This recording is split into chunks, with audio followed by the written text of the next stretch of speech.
My name is Abigail Disney. Now I'm just going to answer your next 3 questions before you ask them. Yes, I am related. Yes, I do get into Disneyland for free. And no, he's not frozen. My grandfather Roy and my great uncle Walt came from near total poverty in the rural Midwest, and with gumption and guts and brilliance started a little company you might have heard of, the Walt Disney Company.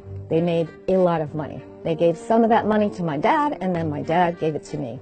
I did not do anything to earn that money. And yet, I'm about to get a huge handout from Congress. You might have heard it called a tax cut, and yes, it's a very fat tax cut for me, along with some other people and corporations, mostly in the 1%. But it's probably not going to be a meaningful tax cut to you. For example, if you work for a living, your income is probably going to be taxed at a higher rate than mine once I set up a pass-through corporation to send it through. That's right, 21%. This bill will give me this tax cut while also killing health insurance for over 13 million people.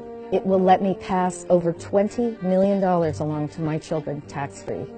And all my friends with private jets, they get a tax cut too. In the meantime, you can say goodbye to any of the state and local taxes you write off. And if you're a teacher, you can say goodbye to writing off school supplies. My grandfather was the American dream. He was able to go from poverty to incredible wealth. That's called social mobility.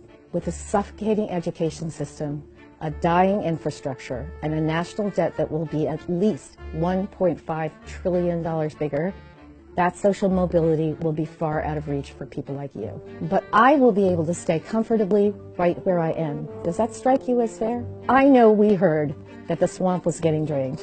But given how this bill was written, I think it's looking a lot like a nightmare from Pirates of the Caribbean.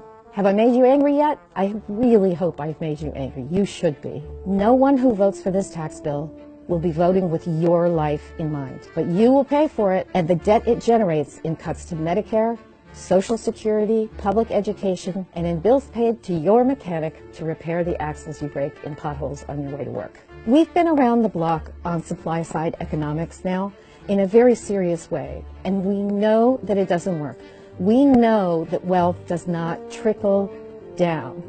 My grandfather and my great uncle relied on public investment to build the Walt Disney Company to what it is today. But more than anything, without a thriving and healthy middle class, there are no consumers for what Disney creates. I know it must seem strange to you that I'm speaking up about this tax bill when I have so much to gain by it. But if a democracy is just a bunch of people advocating for their own self-interest instead of the interests of the greater good, then we're not democracy, we're anarchy.